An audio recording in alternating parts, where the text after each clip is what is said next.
কাটাপ্পা কি তবে শেষ পর্যন্ত বাহুবলীকে ছুরি মেরেই দিল? ভাই কি ছিল, মানে সিনেমার একটা ফিল নিয়ে আসলাম। লাস্ট কয়েকদিন ধরে আমাদের ক্রিকেট ভক্তদের মধ্যে এই জিনিসটা কিন্তু খুব কমন চলছিল যে কাটাপ্পা, এখন এখানে একটা প্রশ্ন আসতে পারে কাটাপ্পা কে বাহুবলী কে। লাস্ট কয়েকদিন ধরে দেখতেছিলাম হয় কাটাপ্পা বাংলাদেশ না হলে কাটাপ্পা শ্রীলঙ্কা। যাই হোক, আমরা সেই প্রশ্নে আর না যাই, আমরা শুরু করি। এশিয়া কাপে সুপার 4-এ বাংলাদেশ দুর্দান্ত জয় দিয়ে শুরু করলো। আমরা একটা ভেরি কম্পিটিটিভ ম্যাচ দেখতে পেলাম। ইয়েস। এবং পিয়াল ভাই, আজকের ম্যাচে হ্যাঁ, আপনার ফিলিংটা কেমন ছিল? আজকের ম্যাচে মানে এশিয়া কাপের রাউন্ড 4 যখন শুরু হয়, আমাদের এই এশিয়া কাপের রাউন্ড 4 নিয়ে আসলে দুটো বিতর্ক সবচেয়ে বেশি রাউন্ড 4 কে আলোচিত করেছে। একটা বিতর্ক হচ্ছে এশিয়া কাপের সেকেন্ড বেস্ট টিমকে, আর আরেকটা বিতর্ক হচ্ছে বাংলাদেশ রাউন্ড 4-এ গিয়ে কি এশিয়া কাপের মানিজ্যত নষ্ট করলো। তো এই ম্যাচটা খুব ইম্পর্টেন্ট ছিল। যারা কিনা আসলে এই রিজন থেকে খেলাটা দেখছেন, মানে বাংলাদেশের সাপোর্টার, মূলত তাদেরকে প্রমাণ করতে হতো যে না, এশিয়া কাপে আপনাদের কম্পিট করার ক্ষমতা আছে এবং এশিয়া কাপে আপনারা সুপার 4-এ খেলছেন বিধায় এশিয়া কাপের জৌলস কোনো অংশে কমছে না। এবং দ্বিতীয় যে বড় প্রশ্নটা, যে প্রশ্নটা হয়তো বা এই এশিয়া কাপে আসলে আমাদের সবার উত্তরটা খুঁজতে হবে, আসলে এশিয়ার সেরা টিম কে? মানে একটা টুর্নামেন্ট শুরু হয়ে গেছে, সেই টুর্নামেন্ট শুরু হওয়ার আগেই মানে এশিয়ার সেরা দল যেন পূর্ব নির্ধারিত, এবং বাকি আমরা যারা খেলতে এসছি, it's a big humiliation for everyone. So আজ যে ম্যাচটা হয়েছে 169 এর একটা স্কোর, তারপরে সেটাকে চেস করে ম্যাচটাকে জেতা, আপনি যদি খেয়াল করেন, মানে আমরা গ্রুপ এ তে কিন্তু আসলে এমন কোনো ম্যাচই দেখিনি, কিন্তু গ্রুপ বি তে আমরা অনেকগুলো ক্লোজ ম্যাচ দেখেছি। এবং গ্রুপ বি থেকে যারা কিনা আসলে সুপার 4-এ কম্পিট করছে, বাংলাদেশ এবং শ্রীলঙ্কা, তাদের যে এক্সপেরিয়েন্স, তাদের বেস রাউন্ডে খেলে আসা, সেই এক্সপেরিয়েন্সটা এই গ্রুপ 4-এ তাদের সবচেয়ে বেশি কনফিডেন্টটা দিবে। পাকিস্তান যথেষ্ট শেকি সিচুয়েশনে আছে, এবং আপনি যদি খেয়াল করেন ভারত, যারা কিনা আসলে নিজেদেরকে এশিয়ার সবচেয়ে সেরা দল দাবি করছে, মানে টুর্নামেন্টটা শুরু হওয়ার আগেই নিজেদেরকে এশিয়ার সবচেয়ে সেরা দল বলা, এবং আমরা হয়তো বা সেকেন্ড পজিশনটা নেওয়ার জন্য কম্পিট করছি, এমন একটা হিউমিলেশনের বিরুদ্ধে এশিয়া কাপের সুপার 4-এর প্রথমে এই যে ম্যাচটা এশিয়া কাপের আমি বলবো এখন পর্যন্ত সবচেয়ে একটা ক্লোজ ম্যাচ হয়েছে। লাস্ট ওভার পর্যন্ত অপেক্ষা করতে হয়েছে, এবং বাংলাদেশ এবং শ্রীলঙ্কাকে ধন্যবাদ এশিয়া কাপের সুপার 4-এ তাদের নিজেদের অবস্থান জানান দেওয়া, এবং পরের ম্যাচগুলোর জন্য ভারত এবং পাকিস্তান খুব মনোযোগ দিয়ে অপেক্ষা করবে। আমি মনে করছি যে এশিয়া কাপের যেই লড়াইটা শুরু হয়েছে, এশিয়া কাপের লড়াইটা শুরু কেন হয়েছে? এশিয়া কাপের একটা সেরা দল এখান থেকে নির্বাচিত হয়ে আসবে, তারা একটা শিরোপা নিয়ে যাবে। অথচ আমরা দেখতে পেয়েছি যে এশিয়া কাপ শুরুর আগে এশিয়া কাপের সেরা দল নির্বাচিত হয়ে গিয়েছে, এশিয়া কাপের সেকেন্ড সেরা দল, দ্বিতীয় সেরা দল নির্বাচিত হয়ে গেছে। তাহলে আমরা কেন এশিয়া কাপ খেলতে এসেছি? এবং একটা জিনিস খেয়াল করেন যে এই রাজনীতির শুরুটা যেখান থেকে, এশিয়া কাপের সেরা দল বা দ্বিতীয় সেরা দল, এই রাজনীতি যারা শুরু করেছেন তারা কিন্তু অলরেডি কাপ থেকে বের হয়ে গেছে।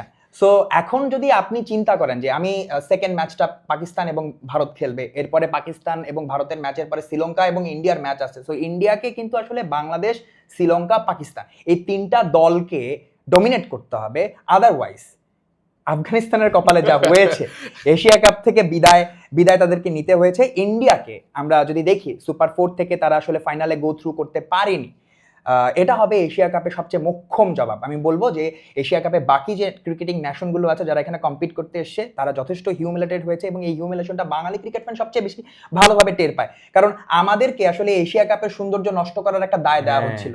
সো সেই জায়গাতে যখন কিনা আপনার একটা নতুন দল এশিয়া কাপে, আপনি একটা নতুন দল নিয়ে গিয়েছেন, আবার এশিয়া কাপে আপনি যখন কিনা শ্রীলঙ্কার এগেইনস্টে ম্যাচটা হেরে যান, আপনি কিন্তু দলে বড় পরিবর্তন আনেন, এবং এই পরিবর্তন আনার পরে যারা কিনা আসলে দলে আপনি রেখেছেন, যাদের উপরে ভরসা রেখেছেন, তারা কিন্তু আসলে ডেলিভার করেছে। সো আমাদের যে প্রবলেমগুলো ছিল, যদি আমরা ম্যাচে চলে যাই, আমাদের ওপেনিং জুটিতে আমাদের ইমন এবং আমাদের তানজিদ তামিম, তাদেরকে নিয়ে আমাদের হচ্ছে গিয়ে একটা বড় ভরসার জায়গা ছিল। এশিয়া কাপে আমরা গিয়েছিলাম, আমরা মনে করছিলাম যে আমাদের ওপেনিং জুটিটা আসলে আমাদের একটা খুবই চমৎকার স্টার্ট দিবে, যে স্টার্টটা হয়তো বা আমাদের পাওয়ার প্লেতে কোনোভাবে ঢুকতে দিবে না কারো বিপক্ষে। কিন্তু ইমনকে কিন্তু আমরা আসলে কন্টিনিউ করতে পারিনি। সাইফ জয়েন করেছেন, সাইফের প্রথম ম্যাচটায় সমালোচনা ছিল, তার ওই ইন্টেন্ট নিয়ে সমালোচনা ছিল, কিন্তু সাইফকে যখন কিনা আমরা সেকেন্ড ম্যাচে, সুপার 4-এর প্রথম ম্যাচে আবার সাইফের উপরে ভরসা রাখলাম, সাইফ ডেলিভার্ড। এবং সাইফের ইনিংসটার পরে আপনার হয়তো মনে হবে যে লিটনের কাছ থেকে আপনি আজ বিশেষ কিছু পাননি, আজকে হয়তো সাইফ এবং হৃদয়কে আপনি ব্যাটিং করতে দেখেছেন, কিন্তু ক্রুশাল মোমেন্টটা খেয়াল করুন, যখন কিনা তানজিব আসলে ইনিংসে স্টার্ট পাননি, প্রথম বলে আউট হয়ে যান, পুরো পাওয়ার প্লে কিন্তু লিটন ছিলেন সাইফের সাথে, এবং লিটন 143 স্ট্রাইক রেটে ব্যাট করে গেছেন। সো লিটন এবং সাইফের ওই 59 রানের যে আসলে পার্টনারশিপটা, মানে সরি স্টার্টিংটা, ইয়েস, পাওয়ার প্লেতে 50, এর পরে কিন্তু বাংলাদেশের ম্যাচে আসলে বেশি কষ্ট করতে হয়নি। বাংলাদেশ ম্যাচে থেকেছে, উইকেট বিলিয়ে দেয়নি, রেসপন্সিবল ব্যাটিং করেছে, এবং খেয়াল করবেন এই ম্যাচে হয়তোবা আমরা সবচেয়ে বেশি চার্জ করেছি আফটার পাওয়ার প্লে কামিন্দুর ওভারটাতে আমার মনে আছে 15তম ওভার ছিল সেটা, এবং তার আগে সাইফের উইকেটটা চলে যায়। সো হয়তো শ্রীলঙ্কা ভেবেছে যে এই সময়ই হয়তো বা কামিন্দুকে দিয়ে একটা ওভার করিয়ে নেওয়া যায়, তাদের 5 নাম্বার বোলারের উপর একটু চাপ কমানো, কিন্তু কামিন্দুর ওই ওভারটাতে কিন্তু হৃদয় সাইফ আউট হয়ে যাওয়ার পরে হৃদয় কিন্তু আসলে তার আসল ম্যাজিকটা দেখালেন। তিনি ধরে খেলছিলেন, তিনি স্ট্রাইক রোটেট করছিলেন, এর আগে কিন্তু তিনি তেমন একটা ভালো স্টার্ট নিয়েও কিন্তু আসলে শেষ করতে পারেননি। পিয়াল ভাই আমি আপনাকে একটু ইন্টারাপ্ট প্লিজ করি। প্লিজ। আমার মনে হয় হৃদয় হয়তো আমাদের এই প্রত্যেকটা ম্যাচ গসিপের প্রত্যেকটা এপিসোডও ফলো করেছে, এবং এমনকি কমেন্টটা হয়তো আজকে খেয়াল করে আজকে খেলতে নামছে, না এদের এটা করা জবাব দিতে হবে আমার। না আমি যখন হৃদয়ের ব্যাটিং দেখতেছিলাম প্রত্যেকটা মানে বল বাই বল, আমার মনে হচ্ছিল যে হৃদয় মনে জবাবটা আমারে দিতেছে। লাস্ট টাইম আমি যখন বললাম যে ভাই এই শোতে তো আমার একটা অ্যাঙ্করিং এর রোল আছে, আসলে হৃদয়ের ভূমিকাটা কি, ওইটার একটা জবাব কিন্তু আজকে হৃদয় দিল। এবং আপনার হৃদয়কে যেভাবে করে আসলে আপনি সমালোচিত করেছেন, পাশাপাশি কমেন্টেও বেশ কিছু দর্শক হৃদয়কে মাসাজ নিতে বলছিলেন। আমার মনে হয় হৃদয় আপনাদের সবার কথা মনোযোগ দিয়ে শুনেছেন। এবং না আসলে আমাদের শোতে আমরা একটা আলোচনা করছিলাম যে কেন হৃদয় এবং জাকিরকে আমরা ব্যাক করছি, তারা কিন্তু আসলে পারফর্ম করছিলেন না। আজকের ম্যাচটা তো হয়তো অনেকে মনোক্ষুণ্ণ থাকবেন, জাকিরের জায়গায় যদি আসলে সোয়ানকে খেলানো হতো তাহলে হয়তো তারা সোয়ানের উপর কনফিডেন্ট রাখতেন। আসলে আমরা সেরকমই, আসলে যারা আসলে আমাদের নজর থেকে দূরে থাকেন তাদেরকেই যেন কেন আমাদের অনেক ভালো লাগে। কিন্তু একটা ব্যাপার খেয়াল করবেন, এই টিমে আসলে এই টিমটাকে টিম করে তোলার পেছনে আসলে যে কাজগুলো চলছে, যে প্লেয়ারগুলোকে আসলে আমরা ভরসা করছিলাম, তারা কিন্তু আসলে এই এশিয়া কাপে সুপার ফোরের প্রথম ম্যাচে আপনি জাকিরের ইনিংসটাতেও খেয়াল করে দেখবেন, জাকির হয়তো যদি আউট না হয়ে যেতেন, ওই বলটায় যদি আসলে মিড উইকেট একটা সিঙ্গেলও বের হতো, তাহলেও কিন্তু মানে জাকির 5 বলে হয়তো বা 10-12 রান করে ম্যাচটা শেষ করতেন নট আউট থেকে। জাকির এর আগের ম্যাচে আসলে ব্যাটটাকে মানে ওনার ব্যাটটাকে নিয়ে আমরা অনেক কমপ্লেইন করেছি, বলেছিলাম যে আসলে জাকির আসলে স্লোয়ার বলগুলোকে পিক করতে পারছেন না, ওনার স্লটে বল না পড়লে উনি 6 মারতে পারেন না, উনি আসলে সামনে এসে যে আসলে ফুটওয়ার্ক করে খেলবেন সেই যোগ্যতাও জাকিরের হয়তো বা নেই বলে সমালোচিত হচ্ছিলেন। কিন্তু জাকিরের আসলে রোলটা কি, জাকিরের রোল কিন্তু আসলে 10 ওভার পরে সব মানে উইকেট পড়ে যাবে, সে তারপরে এসে আসলে জাকির ম্যাচটাকে ধরবেন, স্ট্রাইক রোটেট করবেন সেটা না, জাকির আসবেনই হচ্ছে যখন কিনা আপনার কাছে 5-6 বল বাকি থাকবে, স্লগ ওভারে একটা ক্যামিও খেলবে। এক্স্যাক্টলি, স্লগ ওভারে জাকিরকে যখন কিনা ইয়র্ক বল করা হবে, জাকিরকে কোনো স্লটে বল দেওয়া হবে, তখন জাকির সেই বলগুলোকে কাজে লাগাবে। সো জাকিরকে ব্যাক করা, হৃদয়কে ব্যাক করা নিয়েও আসলে সবার কিন্তু একটা বড় প্রশ্ন ছিল, কেন আমরা হৃদয়কে ব্যাক করছি। কিংবা এখন যদি খেয়াল করেন যে তানজিদ তামিমকেও কিন্তু আমরা আসলে ব্যাক করছি, একটা ম্যাচে উনি ভালো খেলেছেন, কিন্তু এই টিমটাকে টিম হয়ে যদি উঠতে হয়, আসলে আপনি টিম থেকে যদি আসলে প্রচুর পরিমাণে এই আলোচনাগুলো আমরা করতাম যে আসলে টিমে যদি আসলে একটা প্লেয়ার নিজেকে যদি নিজের পজিশনটাকে সিকিউর মনে না করেন, তাহলে কিন্তু উনি আসলে ম্যাচে গিয়ে ভালো পারফর্ম করেন না। সো সাইফকে ওই গ্রিন সিগন্যালটা দেওয়ার কারণে কিন্তু সাইফ আজকে হাত খুলে খেলেছেন, মন খুলে খেলতে পেরেছেন।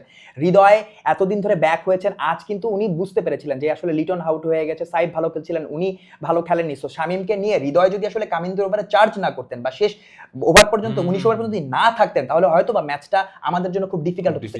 এই সিচুয়েশন গুলো যখন আপনার টিমের কোনো একটা প্লেয়ার বোঝা শুরু করে, আপনার উইনিং মানে ম্যাচ জেতার জন্য কন্ট্রিবিউট করে, দে আর ইউর অ্যাসেট, এবং সেই প্লেয়ারগুলোকে আপনাকে ব্যাক করতেই হবে, এবং সেই প্লেয়ারগুলোরও কিন্তু একটা বড় রেসপন্সিবিলিটি থাকে আপনাকে এরকমের একটা ম্যাচ উপহার দিয়ে আপনার মন জয় করা। So they deliver. এবং আমরা যদি আসলে বলি যে যেখান থেকে আসলে শোটা শুরু হয়েছে, যে এশিয়া কাপ শুরু হয়েছে, এবং এশিয়া কাপে বাংলাদেশ, শ্রীলঙ্কা, পাকিস্তান এবং ইন্ডিয়া, এই 4টা দল যারা কিনা সুপার ফোরে প্রত্যেকে একে অপরের এগেনস্টে ম্যাচ খেলবে, যদি ম্যাচগুলো ম্যারমেরা হয়, যদি ম্যাচগুলো কম্পিটিটিভ না হয়, সেই ক্ষেত্রে কিন্তু এশিয়ার ক্রিকেট ব্র্যান্ডিং এর একটা বড় ক্ষতি। সো এখানে আসলে যে দলটা খারাপ খেলবে সেই দলটাই কিন্তু আসলে পিছিয়ে পড়বে। এবং আমরা এই এশিয়া কাপ শুরুর আগেও কিন্তু দেখেছি চলে বাংলাদেশ কিন্তু ফেভারিট হিসেবে গণনা করা হচ্ছিল না। কারণটা কি? কারণটা হচ্ছে এরকমের বড় টুর্নামেন্টগুলোতে যদি আপনি পারফর্ম না করেন, তাহলে কিন্তু আসলে পৃথিবীতে যারা কিনা ক্রিকেট নিয়ে ভাবেন, কথা বলেন, সেই চিন্তকদের মাঝে কিন্তু আপনি জায়গা করবেন না। সো এই টুর্নামেন্টটা হয়তো বা এই নতুন টিমটাকে, যে টিমটা আসলে এই টুর্নামেন্ট দিয়েই তার যাত্রা শুরু করেছে, তারা যদি ইন এ গুড নোট ফাইনালে যায়, এবং ফাইনালে গিয়ে যদি যে ট্রফিটা আমরা আসলে অনেক বছর ধরে আমাদের হাতে নেই বলে আমাদের কোনো ব্র্যান্ড ভ্যালু নেই, সেই ট্রফি পর্যন্ত যদি পৌঁছাতে পারি, দেন আপনি এই হৃদয়, এই জাকির, কিংবা এই সাইফ, কিংবা তানজিদ তামিম বা লিটন দাস, এরা এই জার্নিতে যে স্টোরিগুলো ক্রিয়েট করবেন, সেই স্টোরিগুলো তাদের ব্র্যান্ড ভ্যালু ক্রিয়েট করবে। যেমন আমি যদি আজকে বাংলাদেশে, যদিও আজকে আমরা খেলা নিয়ে খুব কথা বলছি, কম বলছি, এই হয়তো বা ম্যাচ গসিপের ফরম্যাট, যদি একটু আপনি আমাকে খেলা নিয়ে আলাপ করবার জন্য হেল্প করতেন। না, খেলা নিয়ে অবশ্যই আলাপ করার জন্য আমি সাহায্য করব। তবে আপনি যে সাইফের কথা বললেন, তৌহিদ হৃদয়ের কথা বললেন, ইমনের কথা বললেন, দেখেন আমি এখনো বলবো, আমি আগেও বলেছিলাম যে আমরা ওই মিথটা থেকে বের হইতে চাই যে একটা ম্যাচে একটা প্লেয়ার খুব ভালো পারফর্ম করলো, ওকে আমরা 10টা ম্যাচের জন্য বা 5টা ম্যাচের জন্য অটো চয়েস করে ফেলি। আমাদের কিন্তু আসলে মানে আধুনিক ক্রিকেটের সাথে যদি তাল মেলাতে হয়, আমাদের কিন্তু ম্যাচ বাই ম্যাচ বা পিচ বাই অথবা টিম ধরে ধরে আমাদেরকে আসলে কম্বিনেশন চেঞ্জ করতে হবে। এর মানে এই না যে তাসকিন ভালো খেলতেছে, তাসকিনকে আমরা বসাতে পারবো না। না, আমাকে দেখতে হবে যে আসলে আমাদের অপোনেন্ট কে, আমাদের দেখতে হবে যে আমরা কোন কন্ডিশনে খেলবো, সেই কন্ডিশন অনুযায়ী সেই টিম অনুযায়ী আমাদেরকে অ্যানালাইসিস করে আসলে প্লেয়ার আমাদের একাদশ সিলেকশন করতে হবে। যদি আমরা এখনো আসলে ওইভাবে রয়ে যাই যে না তৌহিদ হৃদয় আমাদের ভরসা, সাইফ আমাদের ভরসা, তাহলে কিন্তু আমরা পিছিয়ে এক্স্যাক্টলি যাবো। আপনি খেয়াল করবেন আমাদের পেস ইউনিটটাকে কিন্তু আমরা ঠিক সেভাবেই ব্যবহার করছি।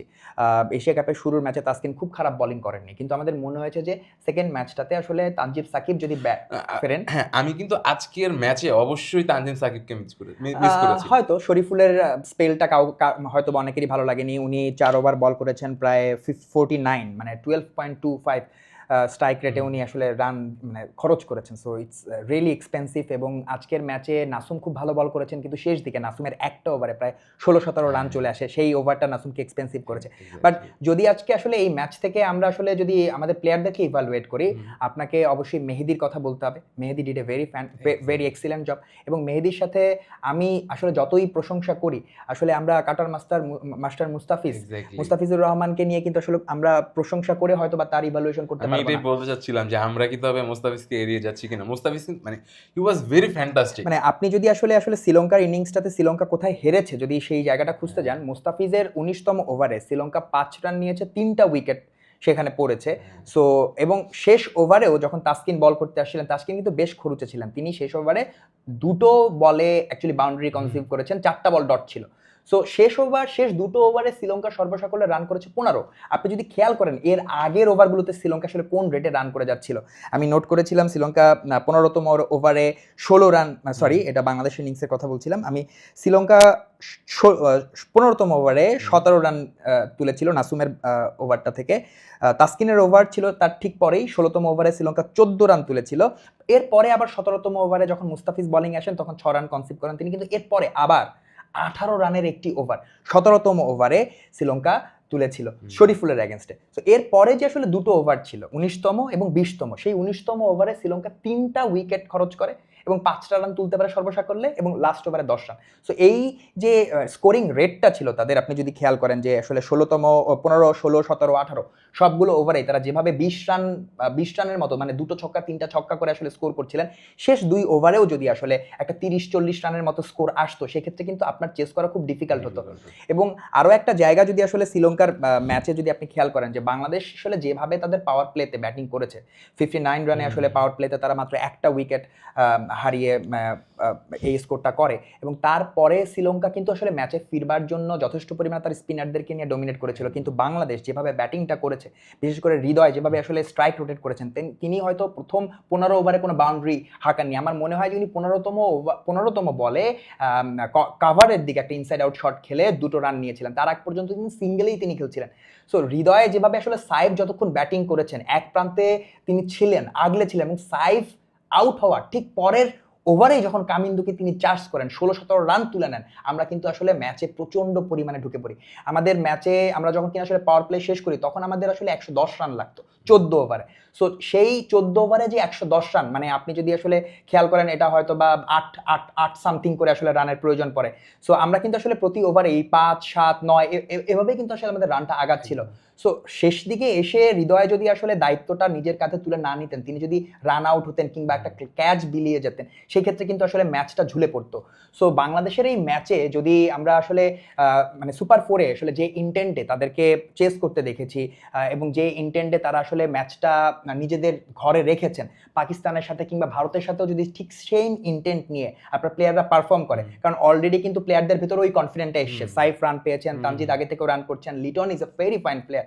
মেবি ইন্ডিয়ার এগেনস্টে মানে যারা ব্যাটিং করেছে, লিটন যেভাবে করে আসলে যদি একটা পাওয়ারফুল শুরু করতে পারেন, সেই ক্ষেত্রে আমরা হয়তো ম্যাচে ফিরবো খুব ভালো করে। এবং যখন কিনা মিডল অর্ডারে হৃদয় আসলে ভালো করেন, শামীমের উপরে আপনার আস্থা থাকে, সো জাকির কিংবা সোহান তারা যদি আসলে ওই শেষ দিকে এসে ক্যামিওটা খেলে দিতে পারেন, সো আপনি এই এশিয়া কাপে শিরোপা আপনি জিতবেন কিনা আমি জানি না, কিন্তু সম্মান আপনি ডেফিনেটলি জিততে যাচ্ছেন। আচ্ছা পিয়াল ভাই, আমি ফেসবুকে দেখছিলাম কিছু মিম ঘুরছিল আর কি, যে সিলেবাসে ছিল মেন্ডিস, পরীক্ষায় আসলো সানাকা। হ্যাঁ, সানাকার বিষয়ে আর কি ঢুকবো যে দেখেন হৃদয়ের ক্যাচের কথা বলছিলেন যে হৃদয় হয়তো ক্যাচ বিলিয়ে দিয়ে আসতে পারতো, কিন্তু আজকে কিন্তু সানাকার ক্যাচ মিস করলো হৃদয়। সেখান থেকে কিন্তু আমরা মানে অনেকটা পিছিয়ে যাই, কারণ সানাকা কিন্তু ওই ক্যাচ মিসের পরে একটা দুর্দান্ত কামব্যাক দেয়, দুর্দান্ত বাউন্ডারির মাধ্যমে সে তার 50 তুলে নেয়। সেই জায়গায় যদি আমরা শুরুতেই ক্যাচটা আসলে মিস না করতাম, যেমন শামীম একটা ক্যাচ মিস করেছে, হৃদয় 2টা ক্যাচ মিস করেছে, এইটা কি আসলে আমাদের ম্যাচের আজকের ব্যর্থতা ছিল না?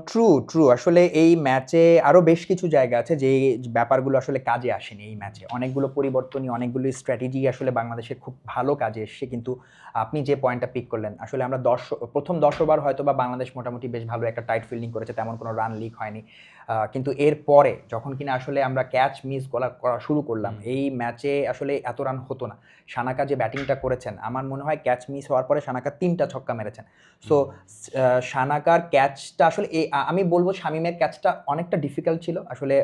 30 সার্কেল থেকে দৌড়ে গিয়ে ক্যাচটা লুফে নেওয়াটা খুব কঠিন ছিল, কিন্তু হৃদয় ক্যাচটা ধরতে পারতেন।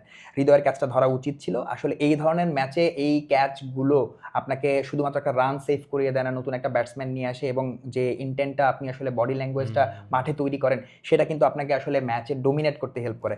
সো আমরা অবশ্যই ফিল্ডিংয়ে খারাপ করেছি, এবং এই জায়গাগুলো হয়তো বা খুবই দৃষ্টিকটু ছিল। যেমন শরীফুল যখন, মানে শরীফুল না, সরি, মুস্তাফিজ একটা ক্যাচ মিস করেছিলেন। শরীফুলের ক্যাচ মিসও না ঠিক, অ্যাকচুয়ালি শরীফুল ট্রাই করেননি। সো আপনি যদি খেয়াল করেন সেখানে বডি ল্যাঙ্গুয়েজ, মানে শরীফুল কিংবা তাসকিনের হাসি, কিংবা যেভাবে করে আসলে বেচারা ক্যাপ্টেন, মানে উনিও আসলে রিয়াক্ট করেছেন। সো মানে এই জায়গাগুলো যেটা হচ্ছে যে আসলে খুবই সিরিয়াস ইস্যু। আপনি মুস্তাফিজকে যদি আসলে মনে করেন ফিল্ডিংয়ে ততটা ফিট না, আপনি তাহলে হয়তো বা মুস্তাফিজকে একটু কম ফিল্ডিং করানোর চেষ্টা করেন, আপনি রিশাদকে ফিল্ডিংয়ে নিয়ে আসেন বা অন্য কাউকে ফিল্ডিংয়ে আনেন। সো বাংলাদেশকে অবশ্যই নেক্সট ম্যাচগুলোতে ফিল্ডিংয়ের যে আসলে যে দশাটা আমরা দেখেছি, ক্যাচ ফেলে দেওয়া, একটা ক্যাচও ফেলা যাবে না। এবং সানাকার ক্যাচ, এই ম্যাচে যদি আসলে সানাকার ইনিংসটা নিয়ে আপনি কথা বলেন, খেয়াল করবেন যে আসলে ওপেনিংয়ে কিন্তু আসলে নিশাঙ্কা এবং ম্যান্ডিস দুজনেই কিন্তু রান পাচ্ছিলেন এবং আমাদের জন্য ভয়ঙ্কর হয়ে উঠছিলেন। নিশাঙ্কা এবং ম্যান্ডিস যদি আসলে মানে না ফিরে যেতেন, তাহলে হয়তো বা আমাদের জন্য ম্যাচে ফিরে আসাটা খুব কঠিন ছিল। সো শ্রীলঙ্কায় সানাকা ইজ দ্য গাই যে কিনা আসলে ম্যাচটাকে ধরেছেন, কিন্তু তার আগে মিশ্রা যতক্ষণ ছিলেন ক্রিজে, আপনি খেয়াল করবেন আমরা কিন্তু মিশ্রার ব্যাটিং হয়তো উপভোগ করছিলাম, কারণ উনি 10 বলে 5 রান করছিলেন। সো আপনি বলছিলেন আসলে পাড়ার খেলায় আসলে কিছু উইকেট আমরা কখনো নেই না। সো আমারও মনে হচ্ছিল যে মিশ্রার উইকেটটা যখন তুলে নেয়, মেহেদি উইকেটটা নিয়েছিল, হ্যাঁ রাইট, তারপরেই সানাকা ক্রিজে আসেন এবং সানাকা এসে প্রথম বলেই হয়তো বা একটা সুইপ করে 4 বের করেন। তো তারপর থেকে সানাকা আসলে যেভাবে খেলেছেন, 67 রান করেছেন, প্রায় 150-র কাছাকাছি স্ট্রাইক রেটে। সো 6টা ছক্কা মেরেছেন সানাকা। সো এই ব্যাটিংটা আসলে চাইলে আমরা রুখে দিতে পারতাম যদি কিনা ফিল্ডিংয়ে আমরা একটু তৎপর হতাম, এবং সেক্ষেত্রে আমরা কিন্তু ভাবছিলাম যে এই ইনিংসটাকে হয়তো 140-150-র নিচে কিংবা 130-র ভেতরে যদি আমরা আসলে, এখানেও কিন্তু সেই রান রেটের কথা চলে আসে। আমরা যদি মানে আরো 30টা রান যদি আগে ওদেরকে প্যাক করতে পারতাম, তাহলে কিন্তু আমরা আরো 3-4টা ওভার আগে খেলা শেষ করতে পারতাম। সেই জায়গায় কিন্তু আমাদের একটা রান রেটের মানে লড়াই থেকে আমরা আগায় থাকতাম। এক্স্যাক্টলি। বাট এই প্রশ্নটা আপনি করেছেন, এবং আপনারা যদি খেয়াল করেন বাংলাদেশ কিন্তু আসলে শেষ ওভার পর্যন্ত ম্যাচটাকে হয়তো বা প্রত্যাশা করেনি। তারা চেয়েছিল 19তম ওভারেই ম্যাচটা শেষ করতে, এবং জাকিরের ভেতরে তারাটা ছিল, কিন্তু আমাদেরকে আসলে ওই রান রেটের ব্যাপারটায়, যদিও এখন আমরা হয়তো +.217 এরকম কোনো একটা রান রেটের সমীকরণে আছি, কিন্তু আমাদের প্লেয়াররা যেহেতু রান রেট নিয়ে সচেতন, এটা খুবই গুড থিং। কারণ এরপরে যে ম্যাচগুলো আছে সেই ম্যাচগুলোতে হয়তো বা আমরা একটা পজিটিভ রান রেট নিয়ে ম্যাচটা শেষ করতে পারবো, যদি কিনা আসলে মাথায় থাকে এটা। আমি শেষ প্রশ্ন দিয়ে আসলে আজকের ম্যাচ গোসিপটা শেষ করতে চাই। তবে কি প্রথমবারের মতো আমরা এশিয়া কাপের শিরোপা জয় করব? দেখুন, সবাইকে সবার রাজনীতিটা করতে হবে, সবাইকে সবার ন্যারেটিভটা সামনে রাখতে হবে। ভারত যখন কিনা আসলে এই টুর্নামেন্টের শুরুতেই নিজেদেরকে এশিয়ার সেরা দল হিসেবে প্রমাণ করবার জন্য বিভিন্নভাবে আপনাকে আমাকে নানা রকম ইনফরমেশনে ডুবায়, তখন ঠিক আপনাকেও আপনার গেম অফ ক্রিকেটটাকে সামনে রেখে এবং আপনার ন্যারেটিভটাকে সামনে রাখা উচিত। আমরা এশিয়া কাপ কম্পিট করতে এসেছি, এবং এশিয়া কাপে শুধু বাংলাদেশ নয়, হংকং, ইউএই এবং আরও যারা কিনা এরপরে খেলবেন এশিয়া কাপে, প্রত্যেকটা দলই কিন্তু চাইবেন এশিয়া কাপে বেস্ট পসিবল রেজাল্টটা নিয়ে মাঠ থেকে নামা। আপনি এশিয়ার একটা বড় পরাশক্তি হতে পারেন, আপনার ক্রিকেট নিয়ে হয়তো বা আপনার অনেক কনফিডেন্ট থাকতে পারে, কিন্তু আপনি আপনার এই কনফিডেন্ট অ্যাকচুয়ালি পোর্ট্রে করতে গিয়ে যদি আপনার প্রতিপক্ষকে অসম্মান করে ফেলেন, সেটা কখনোই ক্রিকেটের জন্য ভালো না। সো আপনি যে প্রশ্নটা করলেন, অবশ্যই বাংলাদেশ আসলে চ্যাম্পিয়ন হওয়ার মানসিকতা নিয়েই এই টুর্নামেন্টটা খেলতে গিয়েছে, এটাই আমরা বিশ্বাস করি। না, এবং আমি এটা সুপার 4 থেকে দেখছি। ফাইন, মানে যেভাবে দেখুন না কেন, আসলে বিষয় যেটা হচ্ছে যে আসলে এখানে এশিয়া কাপে যে 4টা দল কম্পিট করছে, এই 4টা দল অনেক বছর ধরে ক্রিকেট খেলে এবং এই ক্রিকেটীয় যে শক্তির মত্তাল লড়াই, সেই লড়াইয়ে কিন্তু আমরা এশিয়া কাপের মঞ্চে অনেক হাড্ডাহাড্ডি ম্যাচ দেখেছি। বাংলাদেশ এশিয়া কাপে ভারতের বিপক্ষে জিতেছে, বাংলাদেশ এশিয়া কাপে ভারত পাকিস্তানের বিপক্ষে জিতেছে, শ্রীলঙ্কার বিপক্ষেও জিতেছে। সো এই দেশটিকে আসলে আপনি শিরোপার দাবিদার বলবেন না, বা শিরোপার দাবিদার বললে এশিয়া কাপের মানিজ্যত যায়, এটা আসলে খুবই বাজে একটা ন্যারেটিভ। সো আমি ডেফিনেটলি বিলিভ করি এশিয়া কাপে বাংলাদেশ যেভাবে তার সুপার 4 শুরু করেছে, এশিয়ার সবচেয়ে মানে শিরোপার দাবিদার একটা দল, 6 বারের চ্যাম্পিয়ন, এবং লাস্ট এশিয়া কাপে যারা জিতেছিল সেই ডিফেন্ডিং চ্যাম্পিয়নকে যখন আপনি প্রথম ম্যাচে হারান, এবং ইটস এ কনভিন্সিং উইন, আমি ডেফিনেটলি বলবো it's a convincing win, calculative win. আপনি অবশ্যই এশিয়ার বাকি যে দুটো দল রয়েছে, পাকিস্তান এবং ইন্ডিয়া, তাদের সাথেও কম্পিটিটিভ ম্যাচ খেলার যোগ্যতা রাখেন, এবং ইন এ গুড ডে আপনি অবশ্যই ম্যাচটা জেতার ক্ষমতা রাখেন। এবং আপনি যদি আসলে খেয়াল করেন, এশিয়া কাপে এই রাউন্ড 4-এ শ্রীলঙ্কা প্রথম ম্যাচটা হেরেছে, তারা চাইবে নিশ্চয়ই পাকিস্তানের সাথে জিততে, ভারতের সাথে জিততে। আমাদের খেলা রয়েছে পাকিস্তান এবং ইন্ডিয়ার সাথে, আমরাও আমাদের পরপর দুটো ম্যাচে আমরা চাইবো যে আসলে এই যে 3 দিনের একটা রেস্টের পরে ইন্ডিয়ার সাথে যে ম্যাচটা আমরা খেলবো, সেই ম্যাচটাতে আমাদের অবশ্যই ইন্ডিয়াকে হারাবার মানসিকতা নিয়েই আমরা মাঠে নামবো।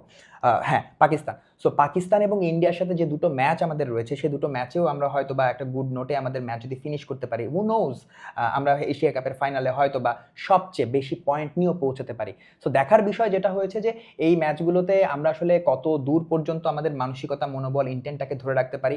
আজ হয়তো বা শেষ ম্যাচে, শেষ ওভারে যে দুটো উইকেট কলাপস পড়েছে, সেই দুটো উইকেট দেখে অনেক দর্শকের মনে, অনেক ক্রিকেট প্রেমীর মনে হয়তো বা একটা কামড় দিতে পারে, কিন্তু ইটস ফাইন। এরকমের ক্রাঞ্চ মোমেন্ট ক্রিকেটে আসবে, কিন্তু আপনাকে সেই ক্রাঞ্চ মোমেন্টগুলোকে অতিক্রম করতে হবে, এটাই আপনাকে বড় দল করে তুলবে। সো এশিয়া কাপে আমাদের জন্য একটা বড় সম্ভাবনা, যে মানিজ্যত আমাদের গিয়েছে, বা যে মানিজ্যত নেয়ার জন্য অন্যান্য দল, অন্যান্য দেশগুলো আসলে ওত পেতে আছে। আপনি যদি একটু খারাপ খেলেন, আপনি যদি আসলে ম্যাচ থেকে ছিটকে যান, আপনাকে তারা ছিঁড়ে খাবে। সো এটা আপনারও দায়িত্ব, আপনার রেসপেক্টকে, আপনার যে আপনি যে কারণে আসলে কম্পিট করতে এসেছেন, সেই উদ্দেশ্যকে বলবৎ রাখা এবং নিজের এই গেমটা খেলা। এবং এশিয়া কাপে আজকে যে ম্যাচটা হয়েছে, এই ম্যাচের পরে আমি মনে করি যে বাংলাদেশ যে রেসপেক্টটা অর্জন করেছে এশিয়াতে, বিশেষ করে আমি বলবো তার নিজের সমর্থকদের কাছে, সেই রেসপেক্টের সম্মান দিয়ে সেকেন্ড ম্যাচেও আমরা ভালো খেলবো, এবং এই এশিয়া কাপটা বাংলাদেশ জিতুক আর হারুক, একটা কম্পিটিটিভ টুর্নামেন্ট হবে। যে হতাশা আমরা দেখেছি, যে ম্যারম্যারে ম্যাচগুলো আমরা দেখেছি বেস রাউন্ডে, সেখান থেকে বের হয়ে আমরা হয়তোবা এ সময়কার পৃথিবীর সেরা টি20 ম্যাচগুলো দেখব। সামনে ওয়ার্ল্ড কাপ, এবং এই ওয়ার্ল্ড কাপে এশিয়ার টিমরা যে ডমিনেট করবে, সেটার একটা হয়তোবা আমরা ছিটেফোঁটা দেখতে পারি এই টুর্নামেন্ট থেকে। আমরা আজকে ম্যাচ ভিসিট থেকে বিদায় নিয়ে নিচ্ছি। বরাবরের মতো আমাদেরকে প্রত্যেকটি ম্যাচ শেষে পেয়ে যাবেন আমাকে এবং পিয়ালকে, এবং অবশ্যই আমাদের সবার চোখ থাকবে এবারের এশিয়া কাপের শিরোপায়। ধন্যবাদ।